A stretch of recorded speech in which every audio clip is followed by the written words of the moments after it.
देंगे जासूस ज्योति मल्होत्रा के खिलाफ चार्जशीट से, जिसे अब पेश कर दिया गया है। आरोप हैं ज्योति मल्होत्रा पर जासूसी के और अब उन पर एसआईटी ने 2500 पन्नों की चार्जशीट दाखिल की है। 3 महीने की जांच के बाद ये रिपोर्ट तैयार की गई। 18 अगस्त को ज्योति को कोर्ट में पेश किया जाएगा, पेशी होगी उनकी। पाकिस्तान के लिए जासूसी करने के आरोप है। जासूसी के आरोप में यूट्यूबर ज्योति मल्होत्रा को गिरफ्तार किया गया है, तब से वो जेल में बंद है और अब उनके खिलाफ एसआईटी ने 2500 पन्नों की चार्जशीट दाखिल की है। आपको बता दें, ऑपरेशन सिंदूर के बाद ज्योति मल्होत्रा को गिरफ्तार किया गया था। ऑपरेशन सिंदूर और बाकी जो खुफिया जानकारी है उसको पाकिस्तान को मुहैया करवाने के आरोप हैं यूट्यूबर ज्योति मल्होत्रा पर। जासूसी के आरोप है। इसके साथ ये जानकारी भी सामने आई थी कि उन्होंने कई धार्मिक स्थानों के भी वीडियो बनाए थे, जिन्हें पाकिस्तान की खुफिया एजेंसी के साथ शेयर किया गया था।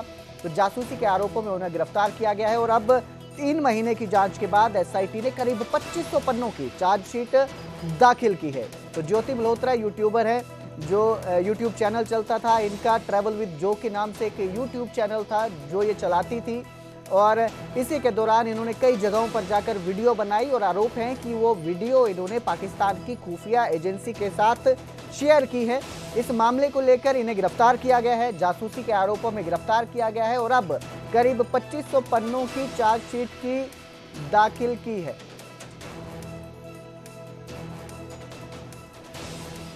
जी, इस खबर पर ज्यादा जानकारी के लिए मुकेश कुमार जो है हमारे साथ जुड़े हैं, वकील हैं ज्योति मल्होत्रा के, तो ये हमारे साथ जुड़े हैं। जी मुकेश, हम जानना चाहेंगे कि क्या इस चार्जशीट में दायर किया गया है, क्या जो है आरोप लगाए गए हैं और किस तरह का रुख अपनाया जा रहा है?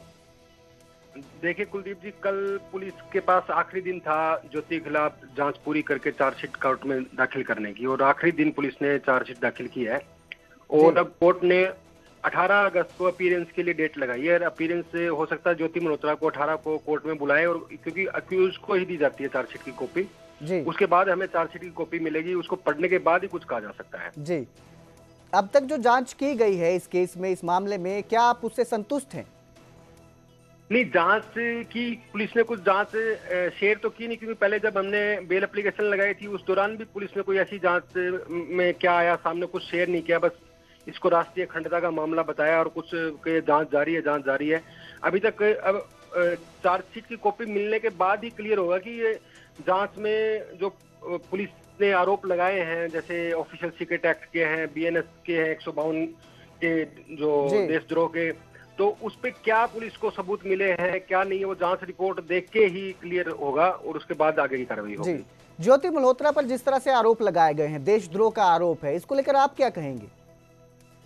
देखो, मेरी इस मामले में, क्योंकि ज्योति मल्होत्रा को अचानक अरेस्ट किया गया, ऐसे केस के अंदर जब एक वकील का काम होता है तो उसको अक्यूज किसी को नहीं पता, ना उसके परिवार वालों को पता, ना किसी और को पता। पुलिस जो कह रही है उस पर विश्वास नहीं किया जा सकता, क्योंकि वकील का काम तो दूसरा है। तो मैंने कई बार ज्योति से मुलाकात की, उससे सारी बातें पूछी, क्योंकि वकील को कभी गलत नहीं बोलेगी। वो उसका एक ही जवाब था कि मैंने कभी कुछ गलत नहीं किया, मैं देशभक्त हूँ और ना ही मेरे साथ गलत होगा, ये भी मेरे को यकीन है। बस थोड़ा सा दिन ऐसे आ गए हैं, अब मेरे को रहना पड़ेगा। बस ये था कि उसको थोड़ा हौसला बढ़ाना था कि कुछ ज्यादा हताश ना हो, और जो होगा दूध का दूध पानी का पानी करेंगे, बस ये बात। जी मुकेश जी, एक सवाल यहाँ ये भी उठता है कि उस समय बहुत सारी जानकारियां सामने आ रही थी। पहलगाम दौरे का जिक्र हुआ था ज्योति मल्होत्रा के, उसके साथ उनके पाकिस्तान दौरे का भी जिक्र किया गया था, दानिश के साथ करीबियों के भी आरोप लगे हैं। क्या इन सब का भी चार्जशीट में जिक्र किया गया है? इनको लेकर भी कोई तथ्य सामने आया है अभी तक? देखिए कुलदीप जी, वो तो बता रहा हूँ ना, चार्जशीट पढ़ने के बाद ही क्लियर होगा। दूसरी बात, जहाँ पहलगाम की बात की जा रही है, पाकिस्तान दौरे की बात की जा रही है, एक ज्योति अकेली थोड़ी है। पहलगाम में अगर गई है तो और भी टूरिस्ट गए, कोई ऐसी जगह तो नहीं ना जहाँ जा नहीं सकता वहां गई है। जहाँ इंडिया का कोई भी आदमी जा सकता है वहां ज्योति चली गई, इसके लिए कोई अपराध नहीं है। ये मान लो सेना के किसी ऐसे जगह चली गई हो जो जहाँ एंट्री वर्जित क्षेत्र हो, बैन हो, वो चीजें तो है नहीं ना। आप सीधी सी बात ये देखिए कि कभी आज तक जिंदगी में सुना है कि कोई कैमरा लेके वीडियो बना रहा है और उसको अपलोड कर रहा है, जासूसी होती है? सरेआम कोई जासूसी होती है क्या? जी, तो आपको क्या लग रहा है, क्या ये साजिश है? क्योंकि बहुत सारे इस दौरान यूट्यूबर पकड़े गए थे, पंजाब से भी कुछ लोगों का नाम सामने आया था जिन पर जासूसी के आरोप लगे हैं। तो क्या किसी तरह की साजिश रची गई है यूट्यूबर्स के खिलाफ?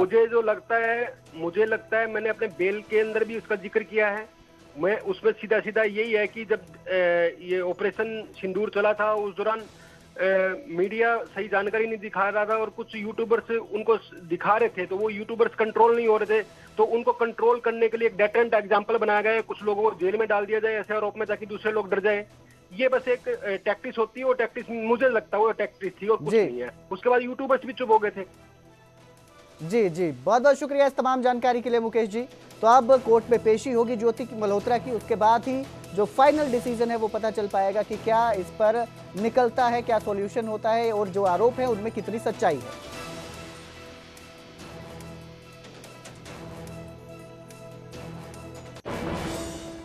तो वहीं गुरुग्राम में हरियाणा में निजी अस्पतालों की हड़ताल का 9वां दिन जारी है।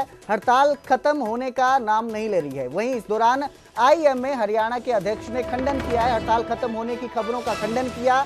आईएमए ने कहा कि कोई भी हड़ताल वापस नहीं ली गई है। डॉक्टर एमपी जैन ने कहा है ये विभाग झूठी खबरें फैलाकर भ्रम पैदा कर रहा है, हमारी मांगे पूरी नहीं हुई हैं। आपको बता दें कि बताया जा रहा था कि आईएमए की हड़ताल जो है वो खत्म हो गई है, जिसका अब आईएमए ने खुद खंडन किया है।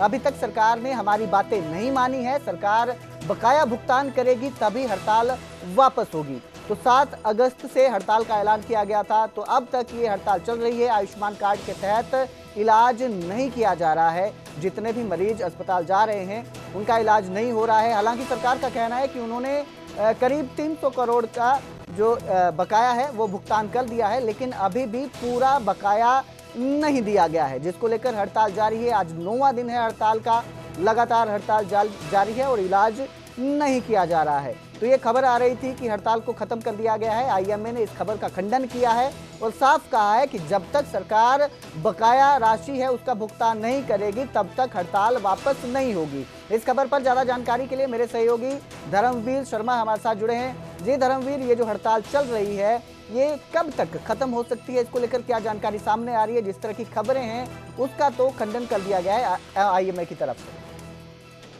बिल्कुल, देखिए आयुष्मान कार्ड के तहत काफी दिनों से जो हरियाणा के जितने भी निजी अस्पताल हैं वो इलाज नहीं कर रहे हैं। आईएमए ने ये आरोप लगाया था कि सरकार उनका पैसा नहीं दे रही है और साथ ही उन्होंने और कई सारी मांगे जो है वो रखी थी सरकार के सामने की मांगों को माना जाए, उसके बाद ही जो निजी अस्पताल हैं वो इलाज करेंगे। उसके बाद सरकार के साथ बातचीत हुई है आईएमए की, लेकिन अभी तक वो बात सिरे नहीं चढ़ी है।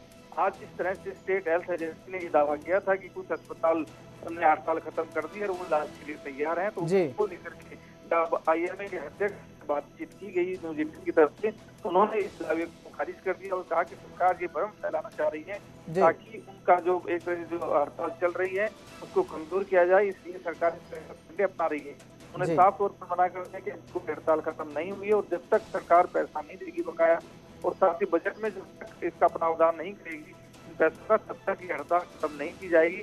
तो साफ तौर पर हम कह सकते हैं कि 7 अगस्त को जो हड़ताल शुरू हुई थी आईएमए की तरफ से वो अभी भी जारी है। द्रविड़ जी, जिस तरह से सरकार का कहना है कि जो बकाया रकम है 300 करोड़ तक का भुगतान कर दिया गया है और निर्देश भी दिए थे कि इलाज बंद नहीं होना चाहिए, उसके बावजूद आईएमए इस तरह का निर्णय लिया है, हड़ताल जारी है, इसको लेकर आगे क्या कार्रवाई की जा सकती है?